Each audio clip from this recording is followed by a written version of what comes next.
Peut-être tout ça. That's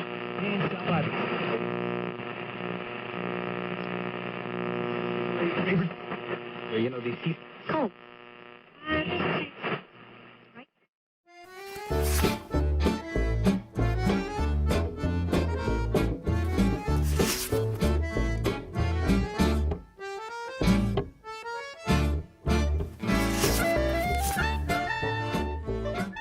Cordial saludo a todos los amigos y amigas que nos siguen en Autores de Historias. Esta vez tengo el enorme placer de presentar a un joven historiador, un historiador que ha llegado al Departamento de Historia recientemente. Es el profesor más joven del departamento, trabaja historia cultural colombiana, hizo su carrera con nosotros. Hernando, bienvenido a este programa. El profesor Cepeda es el primer egresado de la carrera de historia que ingresa al departamento como profesor de planta. No obstante su corta edad, ha hecho una meritoria carrera académica, está haciendo una meritoria carrera académica. Como siempre ocurre en nuestro programa, empiezo por preguntarle a Hernando por su ascendencia, por su infancia, por la experiencia que tuvo como estudiante de primaria y bachillerato y todos esos recuerdos antes de ingresar a la universidad. Bienvenido de nuevo, Hernando. César, muchas gracias. Bueno, primero que todo, felicitarte por el programa. Creo que está teniendo mucho éxito. Y, Gracias. Bueno, también agradecerte por obviamente la invitación y qué rico poder contarles una parte de mi historia. Y esta es un poco la historia de mi vida. Bueno, mi familia, familia colombiana, campesinos, los abuelos, paisa uno, boyacenses otros, y tienen como el rasgo particular que se vienen para Bogotá, yo creo que a mediados de los 40, 50. Razones que los impulsan a esto, pues razones obvias que tienen que ver con ese deseo de ir a Bogotá. En esas están ¿Cómo se conocen ellos, tus padres? mis padres. Bueno, mi padre es bogotano, mi madre nace en Nemocón, mi padre está terminando yo creo que hasta ahora el bachillerato y se conoce con mi madre en Nemocón. Allá yo creo que, bueno, surge una relación y deciden casarse, se vienen para Bogotá. Él está hasta ahora comenzando a estudiar, él es matemático de aquí de la Nacional, es ingeniero industrial de la Universidad Distrital. Bueno, y mi madre es egresada, es normalista y ambos están encargados o se dedican inicialmente a la parte de docencia. Mi papá trabaja en el Ministerio de Obras Públicas, trabajó en el Ministerio de Obras Públicas y bueno... ¿Tu papá se casa con tu mamá cuando egresa, cuando ya es profesional? No, no, él es estudiante y está casado con mi mamá. Ah. Yo creo que era como pues no era tan habitual o por lo menos no era tan extraño para ese ¿Y momento. cómo llega él a Nemocón? La verdad, no, desconozco esa parte. Llega a Nemocón, sé que se conoce de Nemocón, pero no sé exactamente cuál es el motor, el móvil que lo impulsa a irse para Nemocón, pero están allá, yo sé que se conocen allá porque eso sí es parte, digamos, de la historia que me ha contado. Muy bien, hablemos un poquitico más sobre tu papá. Okay. ¿Quiénes eran los padres de él? Ok, los padres de mi papá son dos boyacenses moniquireños que, bueno, mi abuela, una señora de casa, mi abuelo, un empleado de esta empresa Arteco, creo que es una empresa grandísima de maderas de los 40, no sé si es Arteco o que quedaba de hecho aquí muy cerca. Esos son los padres de mi papá. Tienen 6 hijos. Y hay una cosa que es bien interesante ahí, es que tenían como ese deseo de que todos se educaran. Yo creo que es uno de los móviles que los impulsa a que se vengan para Bogotá, que estén aquí en Bogotá, porque querían que todos fueran profesionales. Yo tengo 11 tíos, 5 de parte materna, 6 de parte paterna. Todos, bueno, 10 de ellos profesionales, y era como el incentivo, la necesidad o lo que querían hacer los abuelos con ellos. Por parte de mi madre, mis abuelos, un abuelo antioqueño, una abuela que nace en San Francisco, mi abuelo, bueno... San Francisco, San Cundinamarca. Francisco, Cundinamarca, sí, no fue... Y bueno, realmente mi abuelo, yo tengo pocas nociones, era muy anciano, o sea, no lo conocía. Mi abuelo materno, sé que fue alcalde de un pueblo en Medellín, pero bueno, creo que esos son los datos que tengo. Mi abuela, también señora de casa, dedicada, tenía una finca en Nemocón, y de ahí deciden venirse para Bogotá, y creo que hacen un recorrido semejante, ¿no? Eso de formar a los hijos profesionales. Varios son de acá de la Nacional.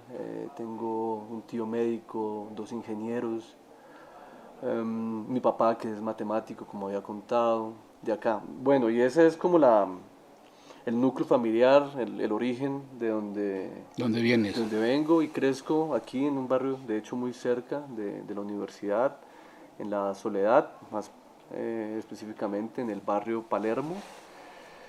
Y yo creo que fue un escenario muy bueno para mi crecimiento. Es decir, tuve vida de barrio, casas. ¿Cuántos fueron ustedes? Nosotros fuimos 3. Yo soy el del medio. Todos estudiamos, bueno, el único que está por las humanidades soy yo. En mi familia hay muchos que estuvieron orientados por ciencias sociales, por arte. Pero mi hermana mayor estudió negocios internacionales, y mi hermana menor estudió aquí odontología. Y creo que fue muy bonito el entorno donde crecimos. Es decir, La Soledad era un barrio agradable, y eso que quería resaltar, porque creo que más adelante va a tener un impacto, pensando en mi vida, creo que va a tener un impacto de cómo se van desarrollando varios de los acontecimientos. Bueno, estudio en el colegio donde mi mamá trabajaba, que era en un colegio del sur, era el Liceo y Preescolar del Sur, que era un pequeño. ¿Colegio qué? Un colegio pequeño. ¿Se llamaba Y cómo? Liceo y Preescolar del Sur. Y mi mamá entonces hace ahí como un esfuerzo, y entro a estudiar en el Salesiano León 13, y creo que fue fue una experiencia importante, una educación con curas, con padres. Y creo que tuve un desempeño bueno. Me gustaron, o sea, me gustó la formación con ellos. Fue rígida, tuve muchos inconvenientes, sobre todo con la parte de la religión. Perdí varias veces la materia. Pero o sea, participé de actividades deportivas, actividades culturales. ¿Qué tal estudiante fuiste? ¿Qué tal? Estudiante, bueno, Yo creo malo, que fui regular. bueno. No, yo no fui malo. Yo no fui, no fui tan malo. No, entonces yo fui buen estudiante, pero tenía un problema, era la indisciplina. Yo creo que sí tuve como esa particularidad, que no sé, muy inquieto. Yo creo que era, y con los padres particularmente tuve conflicto. Entonces, como te decía, entonces ahí hay como varios escenarios. En el barrio se generan como varias actividades juveniles, culturales, que me ubican en 2 partes importantes de mi vida. Una, la música, y 2, la historia. Entonces hasta ahora que estoy como uniendo todos estos datos, es que me doy cuenta, porque justamente en el barrio, creo que mediados de los 90, tal vez pongamos 1992, 93, pues yo era un adolescente y había estudiado desde muy pequeño guitarra clásica. Mi mamá había hecho como todo ese esfuerzo porque hiciera lo que yo quisiera, que yo quería guitarra. Mi papá, por el contrario, era una persona muy fuerte y quería que yo estudiara matemáticas y era como en el ambiente en el que me estaba formando era eso, ¿no? Entonces podía hacer lo que yo quisiera en el sentido artístico y la guitarra era muy importante para ¿Cuántos mí. años tenías cuando llegó a tus manos la primera guitarra? 9 años.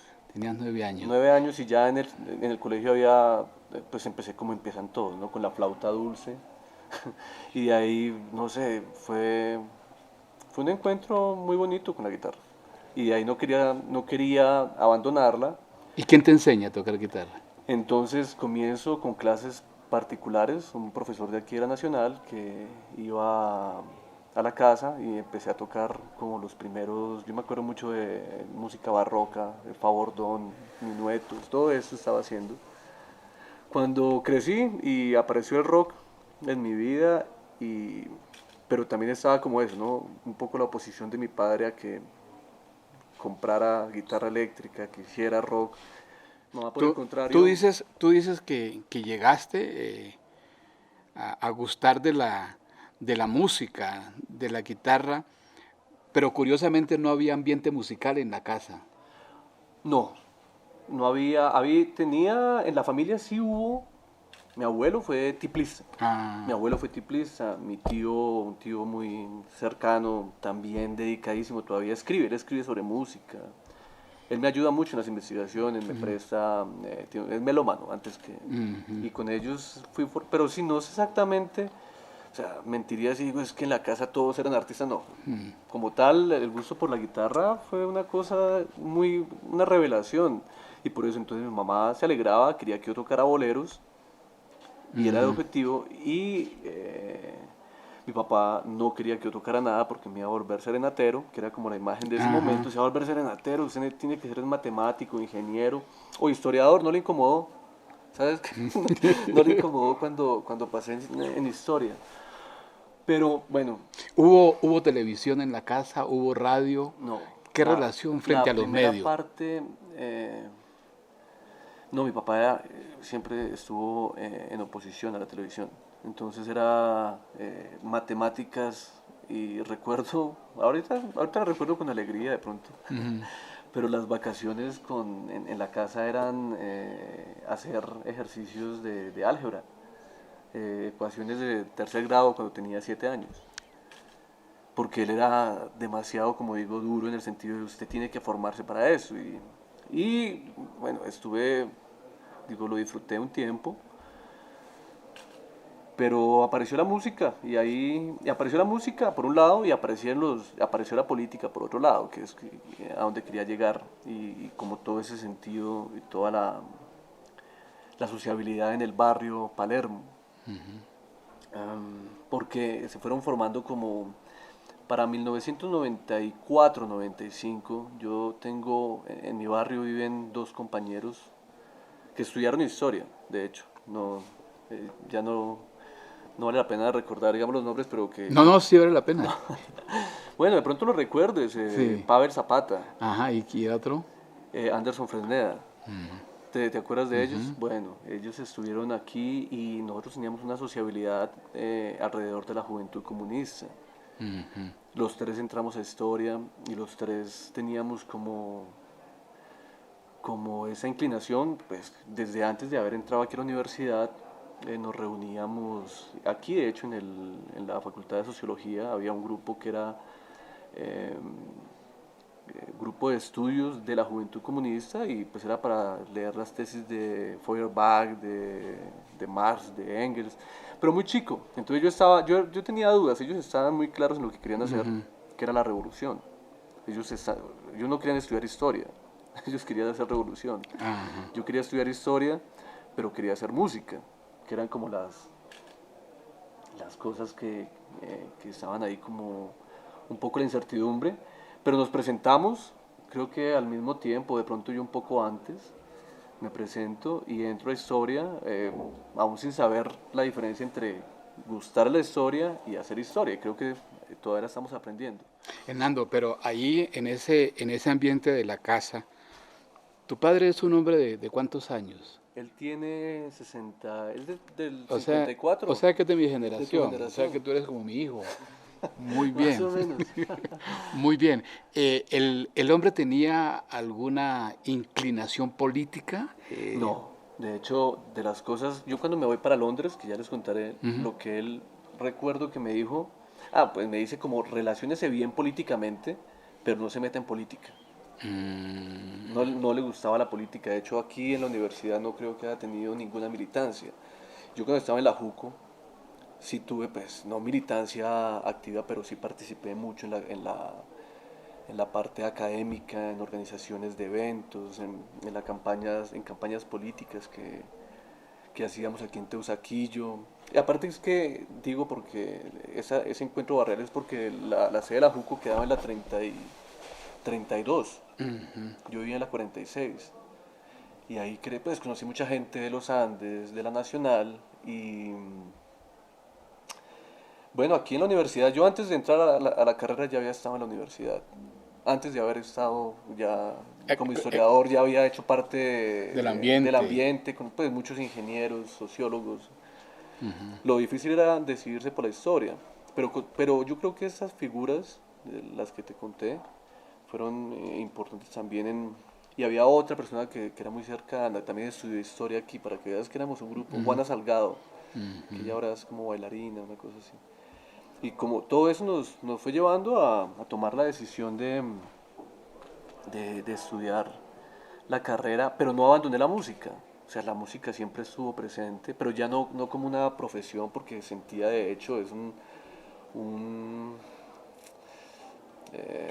una conclusión a la que llegué joven, pero de la cual no me siento orgulloso, y es que no necesitaba estudiar música porque ya la estaba tocando. Yo ya tenía grupo de rock en el barrio nuevamente, entonces tenía la vida política y tenía la vida musical, tenía grupo de rock, había comprado mis instrumentos. Bueno, eso es un poco todo lo que sucede en mi adolescencia y cómo llego aquí a la historia. En desgracia caer. Si me escapo y me pierdo, evito mi destino. Seré un asaltante, una rata, un forastero, un prófugo famoso con fotos en la... Tenemos la colaboración, la participación en este conversatorio con el profesor Cepeda, de nuestro estudiante de maestría, Diego Alexis Pacheco, quien va a hacerle una pregunta al profesor Cepeda. Profesor Cepeda, quisiera que volviéramos un poco atrás para esclarecer un poco en qué momento de su juventud se da ese acercamiento con la historia, teniendo en cuenta que en el caso de sus padres, pues su padre es ingeniero, su madre docente normalista, y pues digamos, ¿cómo se da ese acercamiento a la historia, teniendo en cuenta que en la casa pues el fuerte no eran las ciencias sociales? Sí, Diego. Bueno, un poco la formación escolar tiene que ver con eso también, ¿no? Porque tuve la fortuna de contar con profesores dedicados a las ciencias sociales, a la historia, a la geografía, bueno, filosofía, recuerdo que también fue un núcleo importante en el colegio. Entonces, si bien era un colegio cristiano, un colegio de padres salesianos, considero que hubo espacio para esta formación, aunque la mayoría de las ceremonias, o sea, siempre estuvo la religión antes que los asuntos oficiales. Sin embargo, el momento en el cual empiezo a inclinarme por la historia es justamente en este encuentro con otros estudiantes que no estaban directamente en la institución. El acercamiento con los amigos de barrio que son de otros colegios, yo creo que tiene un poco más de impacto en la decisión final de por qué estudiar historia. como comentaba anteriormente, si bien en la familia había una inclinación más hacia las ciencias exactas o las ciencias de la salud, también puedo contar con un par de familiares tíos que se inclinaron por el arte, no tanto por las ciencias sociales, pero sí por el arte. Yo creo que allí se va despertando el interés por la historia, pero yo claramente ubicaría mi gusto por la historia desde esa corriente política y esa inclinación ideológica que es la que me caracteriza a los 16, 17 años. Y hay mucha inquietud, el país como tal no es un escenario fácil, ¿no? Es un escenario muy complejo y me gustaba ser comunista en ese momento, estar en la JUCO, pues no fui un comunista, un militante, pero sí me gustaba estar en la... Estando en el la- colegio, Claro, estabas en la JUCO. ya estábamos en la JUCO, participábamos aquí, como te digo, nos veníamos desde antes de haber entrado a la universidad, nos encontrábamos en la Facultad de Sociología. Había un espacio que se llamaba como las escuelas de concientización. Hernando, ¿qué es eso de un colegio salesiano? Es decir, uno tiene la idea de un colegio jesuita, de un colegio marista. ¿Qué es un colegio salesiano y cuál era la naturaleza de ese colegio? ¿Tú tenías conciencia de que estabas en ese colegio o hubiera sido lo mismo haber estado acá en el IPAR? No, yo creo que sí era importante, sí había una diferencia entre estar en el colegio salesiano, porque aparte era un tema recurrente en todas las ceremonias religiosas que había en la escuela, en el colegio. Y los salesianos pues son padres que tienen una influencia por Don Bosco. Entonces ahí hay como y de hecho el curso de religión que siempre perdí, es eso el problema, que yo perdí siempre el curso de religión, pero un poco era entender cuál era esa importancia de los padres salesianos en la formación educativa y en la necesidad obviamente de construir una educación primaria, secundaria, con bases morales y religiosas que tenían, obviamente, pues el mismo origen, la religión católica, pero que habían o por lo menos puedo recordar como la figura de Don Bosco como el centro de esa historia. ¿Y te identificas como un egresado salesiano? ¿Eso dice algo en tu vida? Yo creo que no tengo tanto... Uno dice, cuando uno le dice a alguien, yo terminé en un colegio jesuita, la gente como que se siente identificada con eso, y eso Orgulloso. significa algo. Ya, no, yo realmente tuve, o sea, los últimos años fue más bien como una lucha contra esa imagen, contra esa posible identidad que podía derivar de ser salesiano. Yo prefería ser de la JUCO. ¿Cómo se siente uno, Hernando, en el medio de dos hermanas? ¿Cómo fue esa experiencia? ¿Y cómo ha seguido siendo? ¿En qué sentido es eso?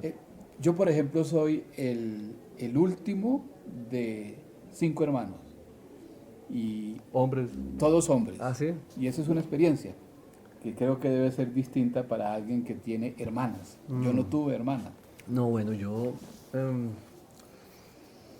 bueno, la gente piensa que por ser el único hombre y por ser el del medio, soy una persona mimada, consentida. Pues, creo que eso fue como el imaginario, pero al contrario, yo, pues si bien con mi hermana mayor tuve una relación en que ella era la autoridad y era muy fuerte también, yo creo que un poco la linealidad de mi padre. Con la hermana menor teníamos mucha complicidad, muy cercanos. Yo creo que fue una relación, pues podría decir muy, muy tranquila. De hecho, soy muy cercano con ellas todavía. Mi hermana menor vive en Buenos Aires. Y pues esa también viene a ser un poco la razón de los viajes para Argentina. Pero no, para responderte la pregunta directamente, yo creo que fue una relación tranquila, una relación buena con ambas. Me generó obligaciones. Eso fue de pronto la intención de tu pregunta, era ¿qué hacía un hombre en medio de dos mujeres? Y me tocaba, era complicadísimo porque, sobre todo con la menor, entonces ya tiene que acompañar a las fiestas, tiene que cuidarla, no puede tener novio, cosas así, era ser el padre más joven. Y no nos llevamos mucho, yo me llevo con mi hermana 3 años. Y a propósito de novios y novias, ¿cómo te fue con eso? ¿Fuiste muy enamorado cuando eras adolescente? El amor es muy lindo. No sé definir muy es complicado. Tuve noviecitas y era pues parte obviamente de toda esa experiencia adolescente, tener novias. En la JUCO tuve novia. Pero no eras así un coqueto. No, nunca, jamás. Que tuvieras que espantar a las mujeres con el sombrero. No. Yo más bien juicioso. Parte de la formación salesiana, la monogamia.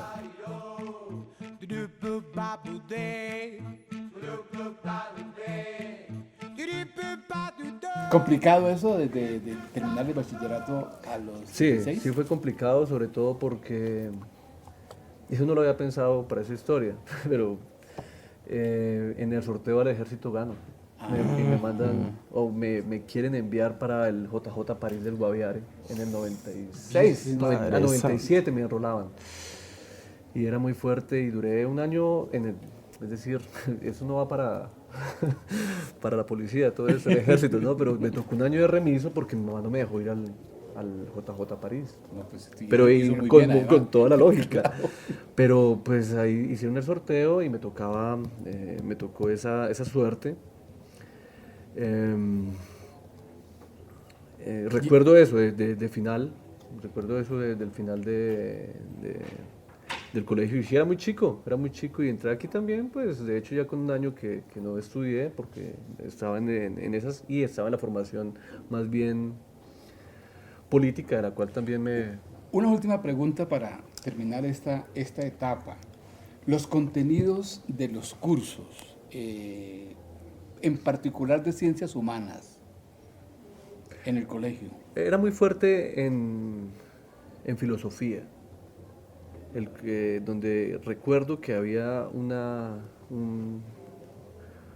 profesores dedicados y que tengo el recuerdo de clases importantes, de discusiones importantes en filosofía antes que en historia, antes que en geografía. De pronto en español también era un colegio que se esforzaba muchísimo en esto, matemáticas. Yo estoy pensando ahorita, ya que me hacen las preguntas, que quizás la inclinación de esta educación era más, obviamente, una formación muy fuerte en matemáticas, muy fuerte en lenguas y en ciencias, llamemos, naturales. Entonces, física, química, biología. Pero de la parte humanística yo creo que sí había una inclinación mucho más orientada hacia la religión y la filosofía antes que a la historia. Hernando, el cuerpo, la educación física. Pues yo soy muy deportista. No, pero así, yo sé eso, pero ¿había espacio allí? Sí, muchísimo, ¿sí? Muchísimo. Había, y torneos, gimnasia, había un gimnasio, todavía recuerdo, que me parecía, pues digamos, salido de tono en ese momento porque estaban todos los aparatos de la gimnasia olímpica, entonces caballetes, todos esos aros para colgarse. Me acuerdo pues yo cuando entro, obviamente chiquillo, y veía a los que ya estaban en 10º, 11, pues que hacían una cantidad de demostraciones corporales. Y sí, había un espacio muy, muy fuerte para eso, muy amplio para eso. A los 16 años, dices, tienes una vinculación con un pensamiento de izquierda. Fuera de tus compañeros, Esa es una década muy difícil, la década del 90 es una década... Muy fuerte, muy fuerte. ¿Cierto? Sí. ¿Conociste a algunos dirigentes políticos que te hayan implicado alguna influencia? Pues yo creo que la relación pues con Alfredo Holguín, no sé si se puede decir. Bueno, ¿volvemos? Sí. Pues yo creo que la relación con Alfredo Holguín vino a ser importante. De hecho, también por ahí recuerdo a Borja. Y el espacio que habían destinado para la formación, para lo que ellos llamaban la concientización, era de verdad una dedicación de estudiantes de aquí que ya estaban en sus carreras y que nos hacían como una especie de acercamiento a lo que significaba el marxismo, que pues para nosotros era una cosa que no tenía mucha lógica y no entendíamos, o sea, la cuestión del comunismo no era fácil entenderla, y menos en un país como este. Entonces, esas escuelas sí fueron muy formativas y creo que importantes para mi formación, pues para mí.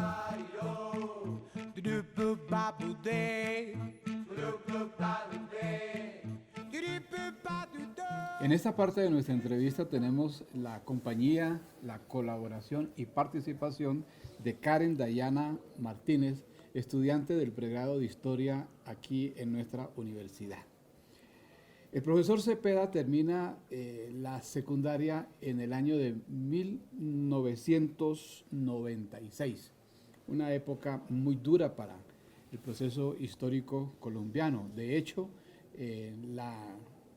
la juventud y este inicio de su vida universitaria coincide con un proceso bastante caliente en historia política, historia económica, historia social. Quisiera preguntarle a Hernando cómo vislumbra él su futuro universitario y por qué se decide a estudiar historia. Bien, el gusto por la historia ya había sido descubierto, pero no había contemplado la carrera de historia, yo creo que hasta el final, y iba a ser ese año, el año en el que no estudio, no me dedico directamente o exclusivamente a la formación política, en el que las opciones se traducen o en estudiar sociología posiblemente, en estudiar historia, porque la música, como les había dicho, no la contemplé como carrera. Me gustaba la música, pero no quería estudiarla. Y la elección de la carrera fue felizmente un proceso muy tranquilo. No tenía inclinación por ingenierías, no tenía inclinación por otras carreras y me decido por la historia. Eso fue en un año que estuve... Ni siquiera por la música. Por la música no quería estudiar música, ya había estudiado música. Y ya había estudiado música y no consideré esa alternativa. Y la influencia que tiene el grupo, la JUCO, en esa última parte de mi vida es muy importante, porque como les digo, tal vez hubiera pensado en una ciencia política, pero en ese momento digo, tal vez, en ese momento no lo pensé. Y me presenté a historia y felizmente pues, no fue la experiencia de muchos que se tuvieron que presentar varias veces, ¿no? Entrar a historia fue fácil, digamos en el sentido de que pude entrar sin ninguna complicación. ¿Por qué con nosotros y no con la Javeriana? ¿Ya existía la de los Andes? ¿La carrera? De pronto sí. 97. Yo la verdad no sé. ¿No recuerdo. en No, otro espacio? Estaba aquí. A un paso. Yo estaba estudiando, no porque viviera aquí al lado, sí es cierto que vivía cerquita, sino que ya estaba con el compromiso en sociología, estaba estudiando ya desde un año atrás, estaba en la universidad y me gustaba, la Nacional siempre me ha gustado, yo quería volver acá. Era un proceso que no esperaba que se diera tan pronto, Pero yo quiero, quiero la Universidad Nacional casi que por sobre todas las cosas. El ambiente, ¿cómo es el ambiente? La universidad No, y el ambiente. No, no.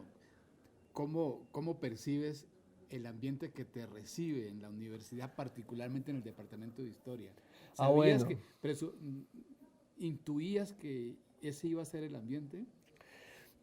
Yo no llego tan novato. Esa es una cosa que me dio una ventaja. Yo no llegué a mirar cómo era la universidad, sino que el año anterior que había estado y un poquito más en la universidad ya me daba como un poco más de tranquilidad para estar en la carrera, pero no sabía lo que era la historia. Entonces ahí vienen unas experiencias diferentes.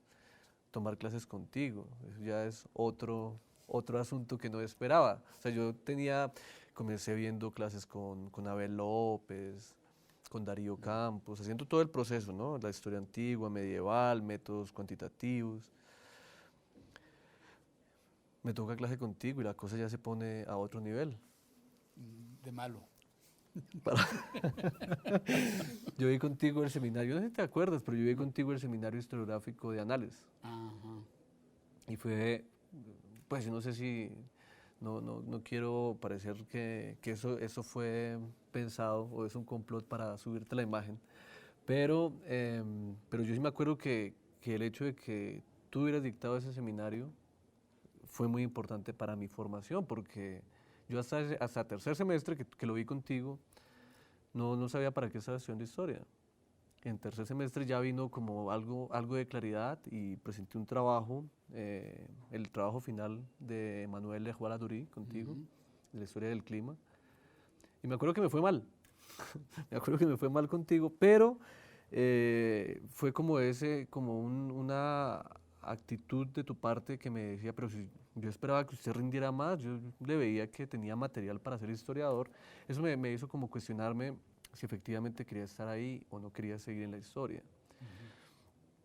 Todo eso coincide también con una oportunidad, digamos, no sé si política, pero sí fue el encuentro con otros estudiantes que vienen una generación atrás, que son mucho más, que ya tienen la experiencia universitaria, que son grandes, que no entran como nosotros a los 17 años, sino que tenían 24, que ya habían estudiado carreras, y la generación de Carlos, la generación de Mónica, Carlos Valencia y Mónica Contreras.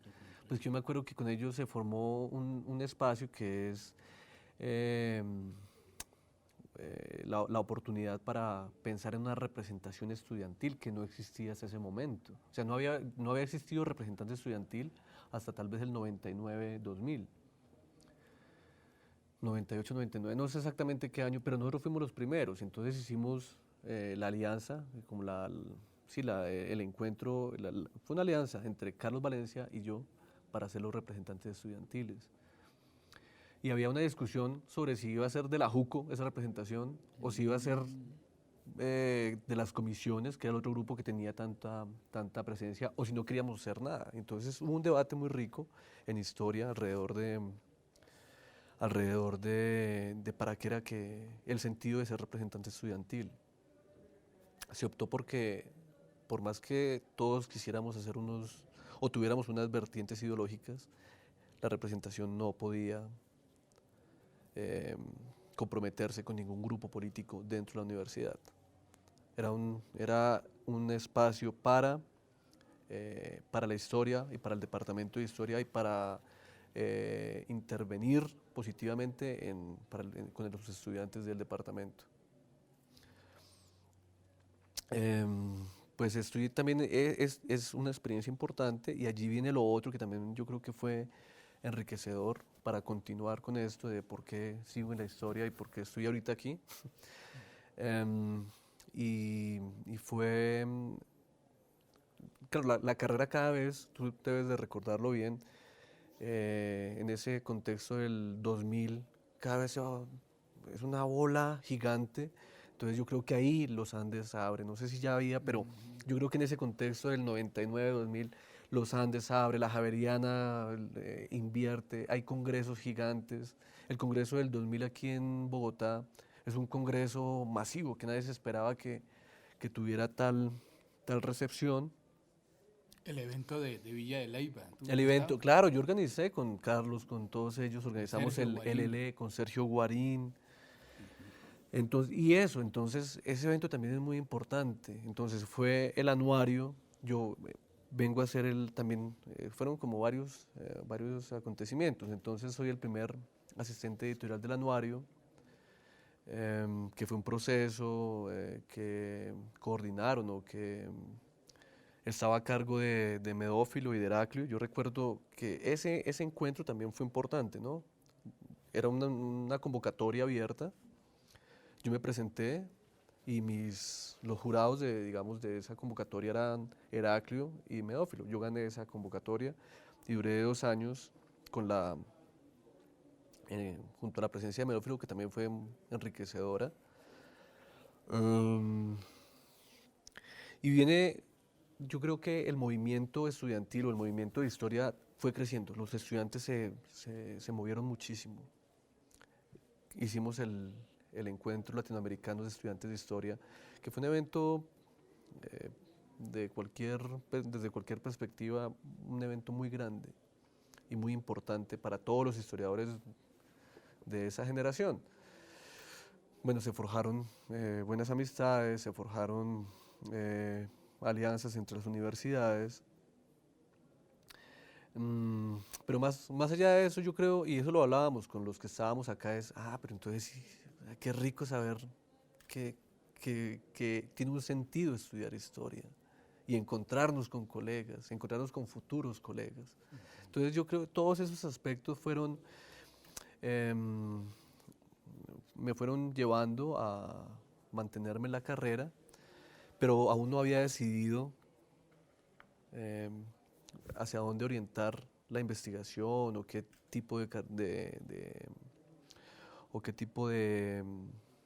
tesis o hacia dónde iba a dirigir la carrera. Tuve la posibilidad en ese momento de poner en conversación la música y la historia. Sigas, antes de que entremos Bueno. de lleno en tu tesis de maestría, Pregrado. de pregrado, ¿sigues en la JUCO? No, yo ¿En qué momento te sustraes de esa participación? cuando entro a la representación estudiantil ¿Algún conflicto? O Sí, simplemente- hubo encuentros, hubo desencuentros, más bien desencuentros. Yo recuerdo que el último evento grande en el que participé como integrante de la JUCO fue en el primer congreso de estudiantes que se organiza en la ciudad de Cartagena, que fue un congreso desde cualquier perspectiva muy marcado por todo ese espíritu combativo. O sea, tuvimos encapuchados en las sesiones, porque era discutir para qué ser estudiantado. Primero se había hecho uno en La Habana, y esa vez le había tocado en Cartagena. No recuerdo bien, pero era como el primer congreso de estudiantes en Colombia. Y allá yo estuve en Cartagena. Yo creo que esa fue la última vez que estuve con la Juventud Comunista. Regresé y de pronto había miedo en la universidad, pues habían matado a 2 profesores aquí adentro, ¿no? Habían desaparecido estudiantes.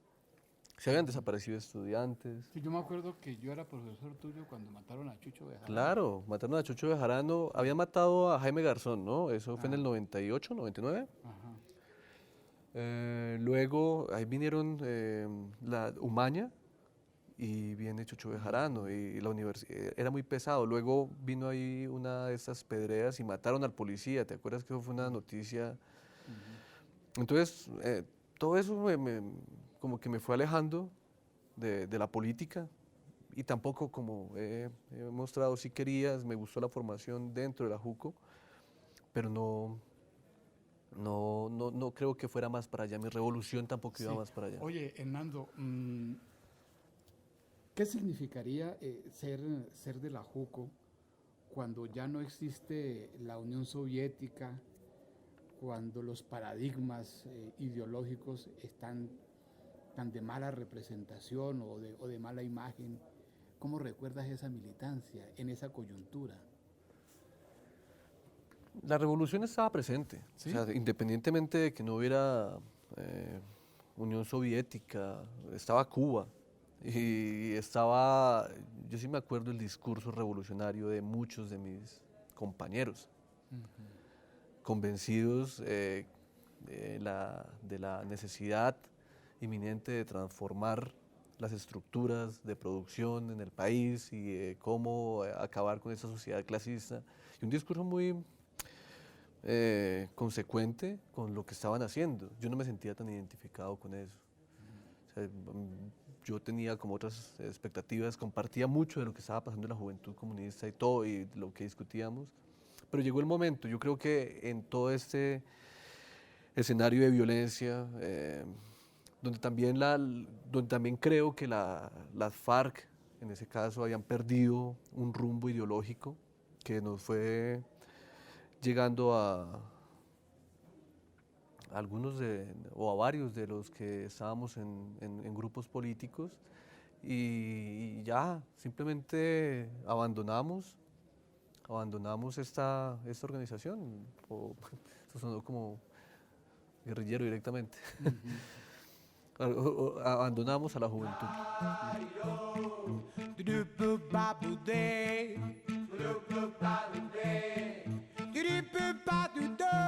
Profesor, usted nos comentaba que no tenía una inclinación muy clara acerca de su tema de investigación en su pregrado. Pero una de las ponencias que podría decirse que tiene gran importancia al dirigir ese proyecto es la ponencia presentada en Illinois, que se llama Entre el recuerdo y el olvido, en el que usted aborda un poco el tema de las juventudes. Ah, qué bueno que lo recuerdes, Karen. Sí, porque, bueno, la elección del tema debe ser como la de todos los historiadores, ¿no? Ahí hay aspectos personales, aspectos académicos, y en mi caso el gusto por la música había estado siempre presente, pero era un desafío. O sea, de hecho no era fácil pensar ese tema, primero porque el departamento sí tenía sus campos bien marcados y eso no estaba en ninguno. Entonces, pues pensarlo de hacer una historia del rock no era fácil, pero coincide que yo, así antes de haber escrito la tesis, presenté un par de ponencias, una de esas en Lima, que fue un análisis narrativo de una novela. Estaba, yo creo que en sexto semestre, y luego también me presento a una de esas convocatorias, sí, un congreso de la Asociación de Colombianistas, que era en Chicago, y llevé el primer trabajo sobre música, que se llamaba eso, como Entre el recuerdo y el olvido, la música del 60 en Colombia, creo que es, y era una música, o sea, no era rock, era nueva ola, ¿cómo se llamaba ese señor? Raúl Santi, ¿no? Bueno, se me olvidaron los nombres ahorita de todos los artistas de la nueva ola. Oscar Golden era el que estaba pensando, Pablo Gallinazos, varios de ellos pues que no estaban inscritos en ningún movimiento, o sea, ya luego los definí, pero antes era como música colombiana para mí en ese momento. Y lo llevé a ese espacio en Illinois y recuerdo que estaba Laura Restrepo, estaba William Ospina, personajes importantes que de hecho hasta me tocó presentarles a ellos el trabajo, yo era pues muy chico. Pero me gustó esa experiencia y algunos de los comentarios, digamos, de Laura era como, oiga, ese trabajo, chévere hacerlo, ¿por qué no mira eso? Y William también como que dijo, oiga, no ha dicho mucho, pero, pero por ahí hay cosas interesantes que pueden hacer. Había un profesor de aquí, no recuerdo el nombre, de antropología, y él hizo una intervención que por qué no miraba la música llanera, cosas así. O sea, había como un interés. Y bueno, yo regreso de Chicago a hacer esa tesis que buscaba entender un poco cómo los jóvenes de la década del 60 se habían imaginado a sí mismos, se habían imaginado su país. Era una tesis con mucha dificultad porque, como le digo, no era claro. Yo quería hacer historia cultural, pero el campo no estaba muy abierto. Mauricio Archila, que es el que me ayuda, el que me orienta, también tenía como la idea de que la cosa podía ser como un movimiento social o una protesta social. Meófilo también hablaba con él decía, pero eso no tiene nada que ver con protesta social, eso sáquelo de aquí, eso no es nada. Pero entonces ahí estaba como la inquietud. Finalmente se decide, o me decido, ¿no? Pues, por hacer una tesis que se llamaba bueno, no me acuerdo el nombre, pero era como imágenes de la música juvenil de Colombia en la década del 60, y en la cual, pues básicamente es una historia cultural, una historia sociocultural de la juventud a través de la música. Por eso sí he trabajado con el rock, mis fuentes han sido el rock, la música, la música rock, las canciones de rock, los periódicos, y todo girando en torno a esa música, pero no hago historia del rock. De hecho, no sé tanto de rock. Fernando, ¿cómo se da ese diálogo entre un tutor, que fue Mauricio Archila, setentuno, digamos, Mauricio vive su juventud en los 70s, es de alguna manera un testimonio.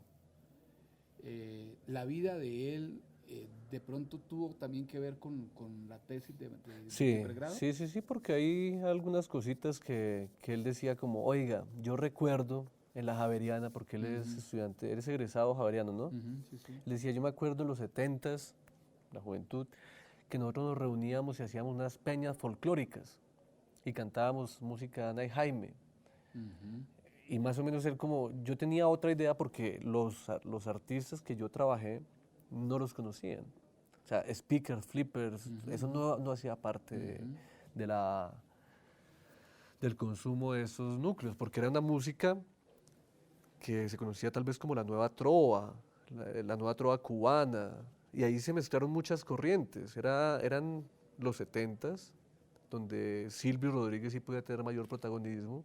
Algunos artistas como Pablo Gallinazos. Yo me acuerdo de Archila hablándome, tiene que estudiar a Pablo Gallinazos. Yo se acordaba de un poco de canciones de él. Entonces sí, claro, hay una relación con Archila justamente por eso. Fuera de los problemas, digamos, de imposibilidad de una recepción en el departamento porque no había un espacio para esas temáticas, ¿qué otros obstáculos tuviste ya en el proceso de la elaboración de la tesis de pregrado? Primero la tesis, ¿no? Es decir, una cosa que desaparece en la Universidad Nacional. Los jóvenes de ahora no tienen necesidad de hacer tesis para graduarse. ¿Recuerdas con simpatía ese proceso y en general qué pasó allí? Sí, no, fue un proceso difícil porque, como tú dices, hacer una tesis en el departamento, pues no sé exactamente si, obviamente no al nivel de maestría o doctorado, pero hacer una tesis de pregrado era muy complicado. En el sentido de que había una rigurosidad, unos métodos, un proceso investigativo demasiado alto. Yo sí lo recuerdo en ese momento con simpatía, creo que sirvió muchísimo para todo lo que hice más adelante. En ese momento, claro que tuve, pues como todo ese afán, quería graduarme, quería irme del país, tenía ya después de haber estado en Chicago, se me abrió ese mundo, porque es que la cosa de estar uno en la ciudad y nunca haber salido, pues por lo máximo que uno ha hecho es estar en la costa, y de repente veo que desde la historia puedo irme para Lima, y me llevan para Lima como ponente, luego me voy para Chicago y me voy para Chicago y como ponente. Entonces el mundo como que se me abre y ya no quiero estar más en Bogotá y quiero terminar la tesis. Quiero irme para Londres porque o sea, se puso como una meta, pero entonces estaba toda esa experiencia de hacer la tesis y fue muy difícil ya llegar a probarla. Yo recuerdo que en el departamento se leyó, uno de los tutores no la aprobó, entonces tocó pasar a un siguiente jurado que, bueno, finalmente la aprobó y pues me gradué con este trabajo. Pero sí fue un trámite demorado, o sea, no es... hacer una tesis en el 2002 era bastante complejo. Bueno, hubo una experiencia tuya ahí de tipo burocrático, pero de tipo espiritual. ¿Te consolidaste en esa temática? ¿Pensaste que a partir de allí podrías consagrarte como un historiador de la música moderna colombiana? No, yo terminé la tesis y estaba en ese momento, yo no sabía que iba a continuar con esto. Honestamente, no sabía que iba a hacer un doctorado y menos un postdoctorado y que iba a trabajar aquí en la universidad. Yo terminé mi carrera y quería conocer el mundo y quería seguir haciendo música y me gustaba la historia, pero no estaba tan clara mi destino y menos de esa forma, ¿no? Yo termino la tesis y inmediatamente me voy para Inglaterra a vivir, a conocer, a aprender. Quería llegar, sí, yo creo que ahorita que lo pienso también, ¿no? Como, ¿por qué Inglaterra y no otro país? Y era por el rock.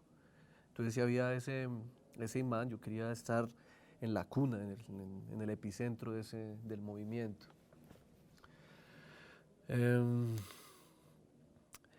Y estoy viviendo en Inglaterra y me voy en unas condiciones súper difíciles. Me voy con poca plata. Mi mamá casi que en desacuerdo de que me fuera pues, en las condiciones que me iba porque estamos hablando del 2002. Y el 2002 tenía la particularidad de un cambio muy negativo para Colombia en el sentido, el cambio de moneda. No, y además muy económico para ti, porque te ibas a economizar el gobierno de Uribe. Podría haber, casi.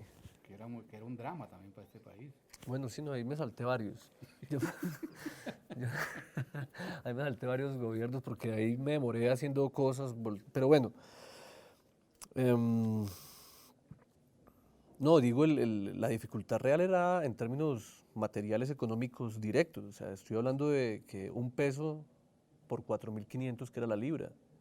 Y yo me voy a vivir a Inglaterra con muy poca plata, pero la experiencia es maravillosa. Yo también quería aprender el inglés, no que no lo hablara, porque aquí en el departamento desde segundo semestre había leído, nos había tocado leer inglés. Hay profesores que nos ponían o sea, no había como la pregunta de si le puedo poner un texto en inglés o no. Tienen el texto y lo leen. Y había estudiado en el British Council ya varios semestres, o varios, sí, bimestres de ellos. Ya estaba en el D1, que supuestamente eso es el Upper Intermediate. Y cuando llego a Inglaterra estaba muy crudo todavía. Y quería aprender la lengua, quería aprender el inglés, y creo que fue muy importante. Pero al año y medio me aburrí. ¿Por qué? Me aburrí ya no quería más Inglaterra y me fui a vivir a otro país, me fui a vivir a Suiza. Entonces quería aprender francés y me quedé 4 meses en Ginebra aprendiendo francés o sea, con muchas ganas. No quería, de hecho no tenía ganas de estudiar más historia en ese momento, siendo sincero con todos ustedes. Yo no quería estudiar más, yo estaba satisfecho con el pregrado. Sabía que volver al país con un pregrado no iba a hacer nada y por fuera tampoco, pero no se me pasaba en ese momento por la cabeza como tengo que hacer una maestría, tengo que hacer un doctorado. Yo estaba bien y quería como conocer el mundo. Un plan muy mochilero, muy de los 60s. Por lo menos eso quedó de la tesis de pregrado. Por lo menos eso había quedado, claro. Y eso fue lo que más me impactó. Pero estoy en Ginebra y estoy aprendiendo francés, de lo cual no recuerdo, sé que puedo leer, pero no hablo nada de francés. Duré 4 meses y ahí estoy ya y de pronto un poco más, son como tránsitos, ¿no? Son fases de la vida en que uno tiene que saber, bueno, en Inglaterra no quería estudiar más historia, no quería hacer maestría. En Suiza ya empiezo a pensar, oiga, pero qué rico volver y me presenté como profesor a la Universidad del Rosario. Desde allá. Desde allá, hice toda para dictar unas cátedras de historia de Colombia y me aceptaron. Entré al departamento, a la escuela se llama ya Escuela de Humanidades, Escuela de Ciencias Humanas, bueno, y empiezo a trabajar con Adrián Alzate. Como todavía de pregrado era lo único que tenía de dictar unos cursos gigantes de historia de Colombia. Y eran como dictaba el curso 3 veces a la semana y había otro curso que era como formación, teoría política para unos estudiantes de diferentes carreras, el ciclo básico. Y ahí también entonces veo que puedo mirar la posibilidad de la maestría y pensé en la Javeriana en ese momento. Hice la maestría en la Javeriana, me gustaban varios aspectos de allí. Primero el horario me permitía trabajar como docente y quería en ese momento trabajar. Ya que en ese momento ya como que había considerado la necesidad y de hecho sí, ya estaba como por 24, 25 años y era importante devengar. Y estaba, mira, haciendo ambas cosas y la maestría fue una experiencia buena, fue una experiencia muy buena porque empecé a producir, a escribir, había como mucha libertad en el sentido de que y entablé una relación muy buena con Jaime Borja, que me ponía como en el ejercicio de escribir. Ahí hay varios artículos que fueron saliendo y estaba trabajando entonces en el Rosario, empecé a trabajar en la Tadeo, ya tenía cátedras y trabajaba como catedrático y me iba bien. ¿Cómo diseñas entonces el proyecto para la maestría? Entonces estoy en como en ese proceso de ser docente, catedrático, trabajando con Jaime Borja y le presento tal vez, yo me acuerdo, y eso de verdad me estoy acordando en este momento, que había una materia que él dictaba que se llamaba como imágenes y fuentes, una cosa así, imágenes como fuentes, una cosa así. Seminario de imágenes y fuentes. Y en ese curso yo presenté un trabajo sobre el análisis del expreso imaginario. Tú debes de conocer esa revista argentina, muy importante. Y en esa, al hacer como el análisis de las carátulas, de las portadas de esa revista, empezamos a hablar con Jaime y terminamos diseñando una tesis que ahora el periodo... claro, esa fue una tesis grande, digamos en términos cronológicos, quería abarcar un periodo muy grande que era de 1965-1995 y la llamé Los combates por el rock. Tuve muchos problemas por ese nombre, porque ¿cuáles combates? Pero para mí sí era un combate, una resistencia, una necesidad de reconocimiento por parte de los jóvenes. Y ahí salieron cositas, un artículo que hay por ahí del Eslabón Perdido sale de allá, hay otro que trabajo como rock y el Frente Nacional también sale de allá. Hay cosas que van apareciendo en la maestría y estoy bien en eso. De repente aparece, pienso que de pronto en conversación con Jaime, bueno, y el doctorado. Y estaba en el grupo de movimientos sociales y actores colectivos que dirige Álvaro Oviedo. Entonces participaba allá y veía que muchos estaban yendo para Campinas, y yo decía, bueno, yo también me tengo que ir para algún lado, pero todavía no había claridad y tampoco sabía el doctorado en qué. No, pero la maestría. Por eso, estoy en la maestría y todavía no sé qué voy a hacer, pero ya estoy viendo que varios estudiantes están yendo. Yo estoy con mi tesis, lo que te digo, escribo Los combates por el rock, una historia sociocultural desde el 65 al 95, estudio la juventud como todo ese periodo enorme.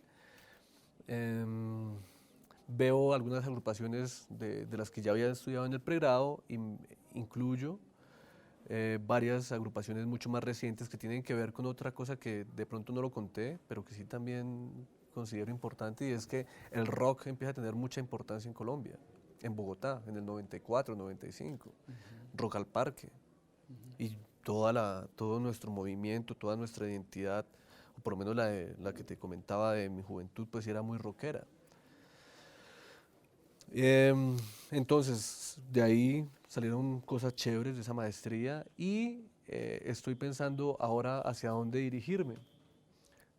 Finalmente, ¿cómo se llamó el proyecto? Combates por el Rock, una historia sociocultural de la juventud colombiana, tal vez. Ah, Del 65 al 95 y la me dirigió Jaime Borja. Jaime Borja. Ahora no recuerdo cómo, pero estoy pensando entre la etnomusicología y el doctorado en historia. Y conozco en esa misma fecha, ahora se me pierde si fue una cosa primera que la otra, pero recuerdo que por esos días, tal vez sería el año 2007, 2008, no, 2007, quería irme para Nueva York y conocí a Ana María Ochoa, la escritora, historiadora, musicóloga que está en la universidad, en la EYU, y que dirige la cátedra, o que dirige o dirigía en ese entonces el posgrado en etnomusicología. Nos conocimos aquí en la Biblioteca Nacional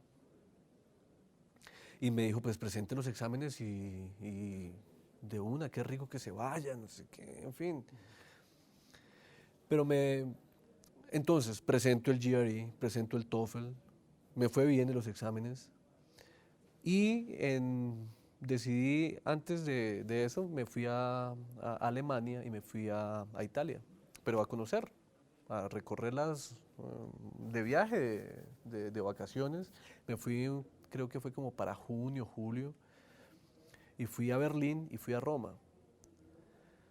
Y quedé encantado por Berlín. Fue una ciudad maravillosa, y yo decía, o sea, todo el impacto histórico que tenía Berlín, el muro, ¿no? Yo creo que eso todavía le da uno vueltas, porque es ver estar en esa ciudad que había tenido tantísima importancia en todo el destino del siglo XX, el destino histórico del siglo XX. Entonces, yo estoy allá, voy a Roma, regreso a Berlín, porque mi vuelo venía de Frankfurt.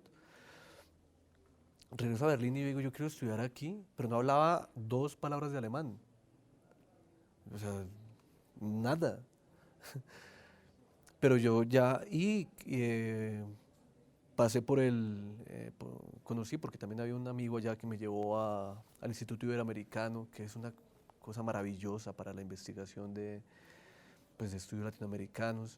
Y justamente me entero de la existencia de la AI. También ya había estado en Texas presentando un trabajo, y allá en Texas, en Austin, me habían hablado de los trabajos que hacían en Berlín. O sea, es como todo eso que se va conectando.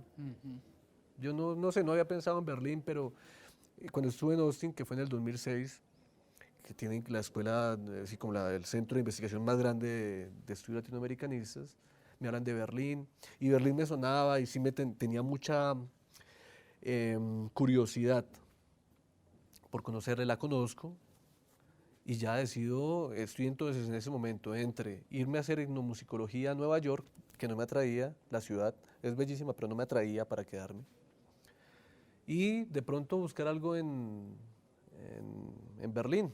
Llegué a Colombia y comencé a escribir y a buscar cómo me podría ir a estudiar a Berlín, y hablé con el primero, que era Rainer Lamm, que es como el Rainer Lamier. Y él me dice, no, yo no estoy encargado de esa área, háblese con Stefan Rinke, a ver si de pronto él se interesa por el proyecto. Le escribo a Stefan Rinke y comencé a buscar trabajos de ellos, pero era difícil porque la mayoría estaba en alemán, ¿no? Y comencé a estudiar alemán y no me habían aceptado. Comencé a estudiar alemán porque también me parecía chévere la cosa de aprender un poco las lenguas, en fin. Y ya finalmente Estefan me dice, pues presenta la propuesta. Aquí funciona como, tenemos un comité, ellos presentan sus posibles candidatos y crean un grupo. Si ellos lo aceptan, hay que presentar unas cartas de recomendación, suficiencia en el idioma, cartas de intención, bueno, en fin, una serie un proceso, ¿no? Unos requisitos. Pero yo creo que a Rinke siempre le gustó una cosa que yo no hacía. Él decía, y era un problema porque él me decía siempre que sustentaba o que yo presentaba, él me decía como, pero hable que es historia del rock. Yo le decía, pero es que no hago historia del rock, yo hago historia con el rock. No, no, no, no. Usted tiene que decir que es historia del rock, porque yo hablaba, a mí me daba mucho miedo, ¿sabes? Yo creo que quedé con ese temor de decir es que es rock. Pues aquí eso no tiene sentido, pero para los alemanes hable más de eso. Y aparte les ponía música a ellos, el rock, y eso era, ellos lo vivían con mucha más emoción que lo que de pronto lo vivimos nosotros. Pero para mí, yo decía, no, yo voy a hacer una historia de la juventud en Colombia, de Argentina, y el Rinke por detrás, porque siempre estaba por el rock. Sí, y con el rock.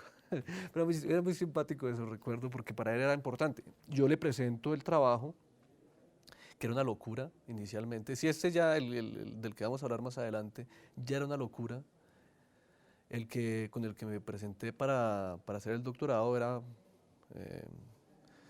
pues inacabable, que era una comparación entre 4 países. Era el rock en México, Colombia, Brasil y Argentina. Y ese es el que tienes que hacer. Es el que estoy haciendo, Sí, es por el que estoy por allá, pero en unos 10 años termina eso. Y Rinke dice, pues a mí me gustan las ideas, lo que está planteando, pero tiene que definirse por cuál de los dos, o sea, por qué países va a trabajar una historia comparativa. Yo te recomiendo que a México no lo metas, me decía como, eso te vas a quedar toda la vida ahí en México. Pero él también no sabía qué estaba pasando en Argentina, que también es otro, yo creo que él tenía más como, México debe ser como ese encuentro de culturas, pero Argentina no es menos, en el sentido de que también tiene pues mucha cultura juvenil. Y para mi gusto y lo que yo había hecho, lo que había tocado, lo que había, sí, la música que había consumido era rock argentino y me sentía muy identificado con el rock argentino. Entonces ya decidí finalmente plantear una comparación y ya lo de la historia comparada era otro desafío, pero lo tenía mucho más claro. Ya lo había querido hacer con Jaime Borja, que me dijo, chévere, pero tiene que irse para Argentina, y no tenía los medios, no tenía cómo irme para Buenos Aires a investigar. Y en Berlín, yo había recibido el apoyo económico del DAD, del DAD, y el DAD tenía un presupuesto para estos viajes. Entonces, pues yo lo vi perfecto, aparte que podía visitar a mi hermana, podía conocer finalmente. Yo había querido desde muy joven conocer Buenos Aires y no había podido, por diferentes razones. Eso es en el 2008 tal vez, 2009. Y coincidimos allá. coincidimos allá, ¿te acuerdas que nos encontramos en Buenos Aires? Exactamente, que fue un encuentro muy bonito. También me había encontrado con Carlos en Río y en Buenos Aires. Nos encontramos en Buenos Aires y yo me fui para Río y allá apareció por primera vez una idea de, oiga, hay un postdoctorado aquí, que como te digo yo no, o sea, cuando estaba en la JUCO, yo no había pensado nunca todo eso. Pero entonces viene el trabajo, me voy casi 4 meses, sí, desde septiembre hasta diciembre, todo. Y un trabajo de archivo fuerte, digamos, en prensa, entrevistas, música, pero fue bonito, un trabajo también etnográfico, ¿no? Estar en la ciudad, ver a Buenos Aires, porque la historia comparada sí necesita una pequeña estancia en el lugar que se está comparando. Desde los archivos no se puede hacer simplemente, tiene uno que estar un minuto ahí, saber exactamente de qué ciudad es la que se está hablando. Y ya finalmente consigo producir esa tesis que se vuelve libro y es un estudio, yo creo que un poco más depurado, un estudio muy ambicioso en el que me esfuerzo por construir o por proponer unas categorías, un encuentro de categorías, imaginarios sociales, política, resistencia. Me interesa la tutoría de la tesis, no del libro, sino de la tesis. ¿Cómo es una tutoría de un profesor que le dirige a uno una tesis de doctorado en Alemania? Bueno, es un trabajo, no, con Stefan, bueno, no podría generalizar, pero el trabajo con Stefan Rinke consistía, mira, allá tienes el archivo, tú me presentas un proyecto. Es un trabajo muy bien esquematizado. Me presentas el proyecto, yo miro a ver qué hay que hacer, o sea, lo reviso, y ahí ya cambió, entonces ya no eran 4 países, 2 países. Tiene las fuentes en el Instituto en el Iberoamericano, allá vas a estar todo el tiempo. Me consultas cuando realmente hay algo importante y tienes que presentarte semestralmente o anualmente en el coloquio de estudiantes de historia, con un avance de la tesis. Y el coloquio es un espacio muy rico. Porque no hay clases, no hay cursos. Tú participas de seminarios, claro que participas de seminarios, pero no de investigación. O sea, ellos ya dan por sentado que tú ya llegas al doctorado sabiendo investigar y que vas con unos temas muy claros de lo que quieres investigar. No te van a hacer seminario de investigación o seminario de metodología, nada de eso. Ya tú llegas directamente a escribir y a investigar. Pero hay seminarios diferentes, entonces de historia latinoamericana, de culturas híbridas, una cantidad. Entonces tú participas, tienes que participar en algunos de esos. Pero el grueso realmente donde intercambias ideas y donde te vas o vas formando el proyecto, porque yo me acuerdo que me hicieron muchas críticas en los trabajos, es en el coloquio. Entonces en el coloquio tal vez éramos 10, 12, no me acuerdo, estudiantes latinoamericanos, algunos alemanes, la mayoría, sí, había tal vez unos 3, 4 alemanes. Y pues consistía en presentar el trabajo, preguntas, y se presentaba cada semana a alguien. Ese era como el proceso. Estefan, yo me acuerdo que me dijo, yo te voy a leer 2 veces, una vez para corregirte y luego tú ya tienes que traer todo corregido, antes no me busques. Y pues muy bien. No es una cuestión tan paternalista, ¿sabes? Como nosotros y los como mexicanos. eso, que venga y que usted puso aquí mal la coma, tiene que cambiarla. No, eso no, nada de eso. ¿Y la hiciste en alemán? No, la hicimos en español. ¿Ah, sí? Sí, allá no, pues porque estaba en el Instituto Iberoamericano perdón, en el AI, Instituto Latinoamericano. El idioma que menos se hablaba era el alemán. O sea, tenías que tener alemán para que te aceptaran en las becas del DAT. Ellos eran los que te ponían una verdadera... ¿Qué es el DAT? Contémosle a la gente. El DAT es la oficina de intercambio alemán. Ellos son los que se encargan de enviar a sus estudiantes y de recibir a sus estudiantes extranjeros y otorgan las becas. ¿Y es buena la beca? Sí, bueno, ahí no es tan generoso ellos lo acomodan muy bien, te ayudan en todos los trámites burocráticos frente a las embajadas, frente a la policía, todo eso quedas en el periodo que tú estás con el DAT, eres casi que un ciudadano alemán. Lo que daban, digamos, el pago mensual o la ayuda mensual no era tan alta. Yo recuerdo que había becas de México mucho más altas y de Chile, pero sí nos alcanzaba para sobrevivir haciendo una tesis doctoral. ¿Terminas cuándo el doctorado? En el 2011. 2011. ¿Cómo se doctora uno burocráticamente? ¿Te nombran cuántos jurados para la tesis? Tal vez eran 4.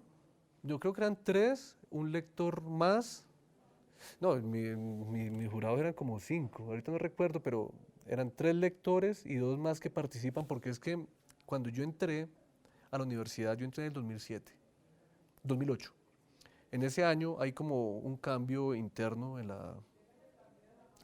la burocracia de la Universidad Libre. Antes de los que se graduaron después del 2000, es decir, los que entraron después de mi generación, ya no tenían que presentar sino solamente explicación sobre el tema que habían investigado. Los que entraron en mi generación y para atrás tenían que presentar el tema que habíamos investigado más 2 temas más relacionados con la tesis.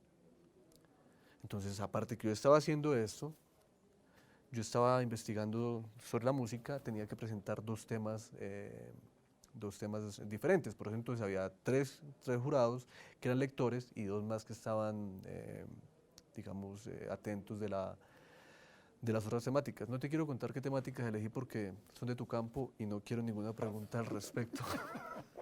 No, porque es que elegí a Laureano. No, entonces ya dejémoslo por ahí. Pero entonces me tocó leer o sea, hacer un escrito corto, para que ellos pudieran, ya no recuerdo exactamente, no es porque no quiera contarte, pero si era sobre Laureano y otro era el Estatuto de Seguridad con Belisario.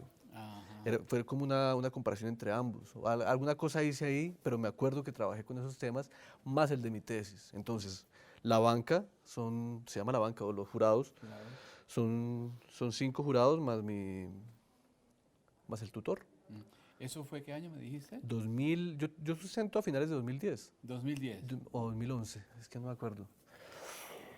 Este es del libro de 2012, no, yo creo entonces que vino siendo 2011. ¿Hubo experiencia con latinoamericanos?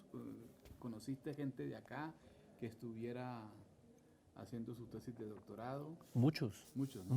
Muchos, sí. De hecho, sí, es un ambiente muy, muy rico, porque tú no puedes estudiar allá si no tienes beca, ¿no? O sea, todos están becados, la universidad te da muchas facilidades en el sentido de, pues, el transporte, bibliotecas, papelerías, en fin, o sea, es muy fácil. Si ya estás ya estás becado, es muy fácil ser estudiante allá y se crea una comunidad. De hecho, sí, éramos muchos estudiantes latinoamericanos trabajando diferentes temáticas, ¿no? De hecho, yo estaba con Mónica. Mónica estaba en el mismo grupo de investigación. ¿Y Mónica se graduó también? Ella se graduó después, le fue muy bien, tiene una tesis maravillosa, pero no recuerdo ya. De hecho, sí hablé con ella hace poco y la voy a encontrar en Salamanca, en uno de los proyectos que vamos a hacer en unos meses, en octubre, que nos vamos para Salamanca y ella va a estar dirigiendo una cátedra. ¿Satisfecho con la experiencia de Berlín? ¿Fue lo que era, lo que esperaba? Yo creo que sí, yo siento que pude haber hecho más. O sea, hablando directamente de mi trabajo, de lo que hice, yo me cansé en un momento, ya como que quería terminar eso también y siento que el trabajo de la historia comparativa pues es un esfuerzo doble, ¿no? Son 3 tesis las que terminas haciendo, sobre Colombia, sobre Argentina y sobre el objeto que encuentras. Entonces, fue un desgaste hacer el trabajo, pero yo siento que no es tan malo.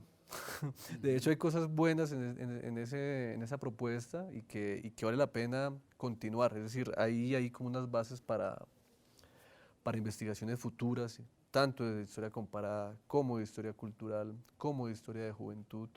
Todos esos aspectos quedaron en el libro, muchos desarrollados, pero yo creo que también se puede ahondar un poco más en la temática de la investigación. Muy bien, muchas gracias.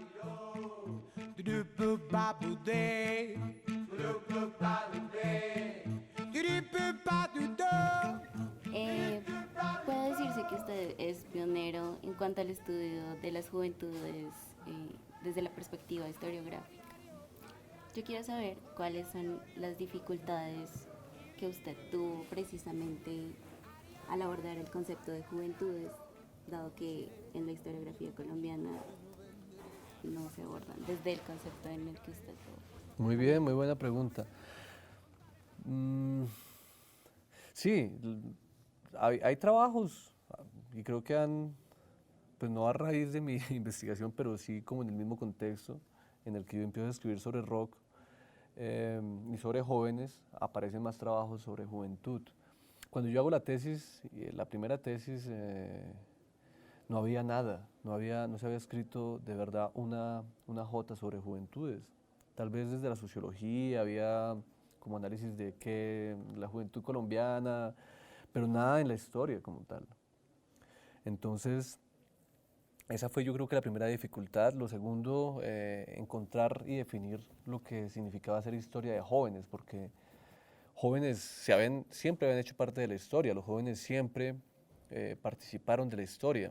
Entonces, los criollos son jóvenes, los revolucionarios son jóvenes, pero no como jóvenes, sino como otra categoría que los acompaña. Lo que yo quería hacer era, oiga, pero ¿qué pasa con esto? ¿Qué es lo que está sucediendo con unas actividades que caracterizan y que identifican a la juventud? Entonces, esa definición del campo histórico de la juventud ya era una dificultad. Y el otro aspecto era comenzar a hacer un brazo historiográfico de algo que no existe, de algo que no hay en la historia. Entonces yo creo que esas fueron las principales dificultades. En cuanto a tal vez pensar la fuente, por eso seguramente me inclino hacia el rock. La imagen, yo trabajé, al final creo que hice un giro por diferentes aspectos relacionados con el rock. Entonces la imagen, la narrativa, las entrevistas, historia oral a sus protagonistas, periódicos, desde cualquier perspectiva, pero todo girando en torno al rock sin hacer historia del rock. No sé si la diferencia sea clara. Yo, de hecho, sí oía la música, pero más allá de ser melómano, me interesaba, eran unas explicaciones alrededor de cómo unos actores juveniles se identificaban, se apropiaban. De hecho, una de las categorías que más trabajo pues es eso, ¿no? Apropiarse de un fenómeno que no les corresponde. De hecho, para los 50, 60, yo encontraba que en Argentina ya había espacios juveniles, es decir, espacios donde los individuos se sienten jóvenes y pueden hacer actividades de juventud. En Colombia no. En Colombia yo creo que esa ruptura va a ser muy tardía. Los jóvenes se siguen vistiendo como sus padres. No hay como una brecha que rompa directamente y que haya unos códigos que les correspondan directamente a la juventud. Eso se construye después, me parece, se construye ya con todo este fenómeno que es apropiarse, que es resignificarlo, que es traer una idea de lo que estaba pasando en Estados Unidos y en Inglaterra y darle un contexto, por eso digo resignificarlo para que funcionara en Colombia. Yo creo que eso sería. En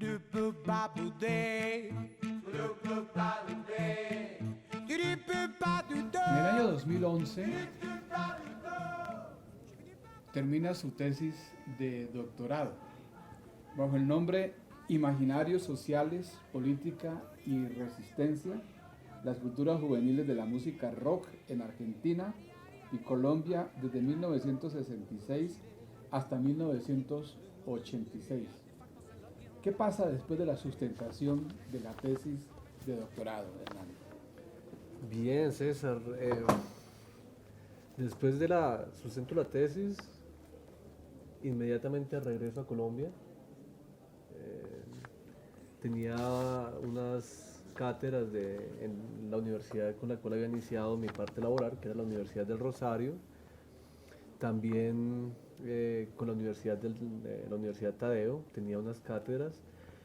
Y por sugerencia de mi director, pues yo en algún momento contemplé, me quedo en Europa, ¿qué hago después del doctorado? Todavía no había pensado en vincularme, no había concursado en ninguna universidad, no había pensado en volver a la Nacional, pero tenía un trabajo y la sugerencia del director es aproveche, regrese al doctorado, regrese a la Universidad del Rosario, a Colombia, y llegué, ahora no sé cuánto tiempo me habré quedado, si 6 meses, 8 meses. Lo que tengo claro es que recién acababa de regresar al país, yo ya quería quedarme en Colombia. De verdad no tenía intenciones de volver a salir, quería buscar un trabajo, ya había viajado mucho, ¿sabes? Ya había estado, pues ya les he contado. Y no eran viajes cortos, cada viaje era andar con una maleta y como que la falta de un punto, de un centro, me tenía, me estaba afectando y ya dije, bueno, ya terminé el doctorado, ya no hay nada más para adelante, hay que buscar trabajo y seguramente lo voy a encontrar. Pero volvió, apareció otra oportunidad y era váyase para Río de Janeiro a hacer un postdoctorado en geografía. Y vi la convocatoria, bueno, me contaron de la posibilidad también, de aquí hay una plaza, están buscando un historiador que haga historia cultural, que yo dictaba historia del arte moderno y eso yo creo que se inclinó hacia a mi favor la elección de que yo me quedara con esa plaza. Y sería marzo tal vez, o marzo o abril de 2012, me voy para Río de Janeiro a comenzar otra etapa de investigación, esa directamente de investigación. ¿Ya había salido el libro? No había salido el libro, yo no lo vi, yo lo vi hasta que volví a Colombia, porque ya había hecho toda la gestión con la Universidad de Rosario, había pasado por pares, habían hecho todo el trámite de si publicarlo o no, y creo que me voy cuando salieron los dos conceptos de los jurados que aprobaban la publicación y los cambios fueron muy pocos, de hecho fue bien recibido, pues decían que había una obra importante para la historiografía latinoamericana, de pronto por eso, ¿no? Por el encuentro de Colombia, Argentina. Y yo me voy, me desentendí de eso porque, claro, entré en un momento de bastante afán. Los de la Federal, yo estoy becado haciendo el postdoctorado por el CNPq CAPES, que es, para los que no saben, sería como algo así como Colciencias, ¿no? Y ellos daban un plazo para que el candidato que entrara al grupo de investigación con el cual yo me vinculé, que fueran 90 días. Y yo me iba a quedar aquí un semestre más, esperando cuando me dice el director, mi futuro director, orientador, me dice como no, usted tiene que venirse ya o pierde eso. Y me tocó dejar dos trabajos aquí, felizmente, en Rosario y Latadeo, y me vinculo directamente, llego a trabajar directamente a Río de Janeiro con el grupo de territorio y ciudadanía. Bueno, no nos metamos todavía en esas profundidades amazónicas y evacuemos yo ya iba y evacuemos el resultado, digamos, por lo menos el cierre hasta el 2012 de ese periplo tuyo, de esa excursión tuya sobre la música moderna colombiana y argentina. En el año 2012 sale este libro que tiene el mismo título que tuvo su tesis de doctorado. Realmente es un libro muy interesante porque es la historia de cómo el rock se abrió paso entre los ritmos culturales, musicales en las tradiciones del pueblo colombiano y el pueblo argentino. La primera pregunta es, ¿cómo surge el libro? ¿Cuál es la historia de este libro? ¿Qué pretende el libro? Y el autor mismo, ¿cómo se siente con la publicación de este libro? Y si ha habido de pronto alguna reseña al particular o reseñas. Bueno, la historia de este libro, como se puede más o menos intuir, es una historia bastante larga, ¿no? Que comienza desde el pregrado, pasa por la maestría, llega al doctorado, cada vez se va como ampliando el campo de observación. El interés que podríamos decir no tan repentino, pero sí un interés que aparece desde la maestría por hacer una historia comparativa. Un trabajo que sabía me iba a dar o iba a generar mucho trabajo, un trabajo que me iba a causar dificultades por los aspectos mencionados anteriormente. Hacer tesis de historia comparativa implica un doble esfuerzo y casi que triple esfuerzo. Pero creo que con ese trabajo cierro, o por lo menos llego a un lugar en el cual siento que aporté, que ofrecí un estudio serio, científico, que también creería casi muy pionero en los estudios latinoamericanos, que fue muy bien recibido por los lectores, por quienes decidieron que fuera libro y no se quedara en tesis.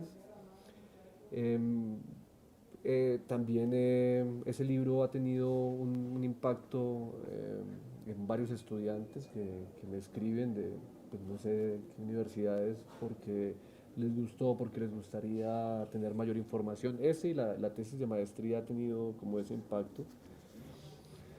Ha sido reseñado, he visto un par de reseñas, recuerdo la de la Universidad del Atlántico, y con alegría puedo decir que es un texto que obtuvo muy buena recepción. Es decir, si bien hay aspectos que hay que resaltar porque faltó, porque se quedó corto, porque hay quizá poca argumentación en algunos sentidos, su propuesta, su diseño, la forma en que fueron elaborados los capítulos, creo que presentan un trabajo de historia importante e interesante. ¿Quién te obliga a que hagas una historia comparativa, comparada? Había esa necesidad, no hubieras podido haberte economizado esfuerzos. No. En el sentido de que cuando se comparan dos objetos, se supone que uno debe tener el dominio de uno y que el otro llegue como algo nuevo, pero sobre la base de un conocimiento mayor sobre una de las cosas que estoy comparando. La historia musical de Colombia tiene muy poca ilustración historiográfica. De hecho, ustedes son pioneros, tú, Egberto Bermúdez, en tomar la historia de la música colombiana como objeto de investigación. ¿Qué te lleva a hacer una historia comparada? Y sobre todo, Hernando, ¿por qué Argentina? Es decir, ahí no llevábamos los colombianos la de perder. A ver, yo creo que no hubiera quedado satisfecho si no hubiera hecho la historia comparativa. Para mí, a ver, la pregunta que tú haces, si alguien me obliga o me induce o incluso me sugiere, yo creo que no. Honestamente, y estoy pensando, a ver, así, no me acuerdo quién me dijo, oiga, ¿por qué no la hace comparada? No. Y más bien soy consciente de toda la crítica que recibí. Yo me acuerdo que desde la maestría, o sea, los argentinos escuchándome, era, no sé cómo se le ocurre comparar Colombia con Argentina.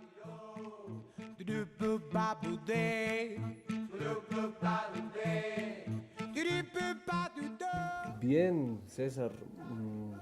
No, realmente no recuerdo en este momento si alguien me dijo tienes que hacer una historia comparativa. Yo ya había hecho varios textos. De hecho, los artículos que fueron apareciendo antes del libro eran todos sobre Colombia. Y los 70s y bueno, los 80s nunca los toqué, un poquito los 90 en la tesis, pero yo no había pensado, ya sentía que que la historia de Colombia me estaba faltando algo para explicar el fenómeno del rock.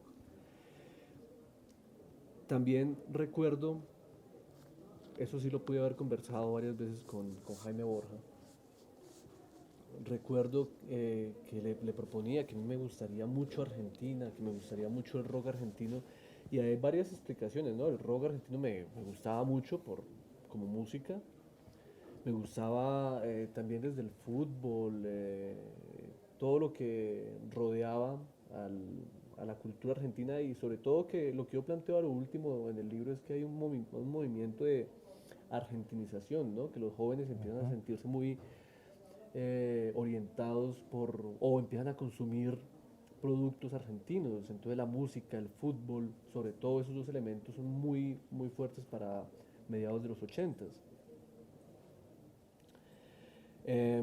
Y creo que esa es la razón que explica por qué Argentina, y lo quería hacer desde mucho antes. Quería ver, o tenía como la intención de trabajar con Buenos Aires, pero no había tenido la posibilidad por aspectos principalmente económicos.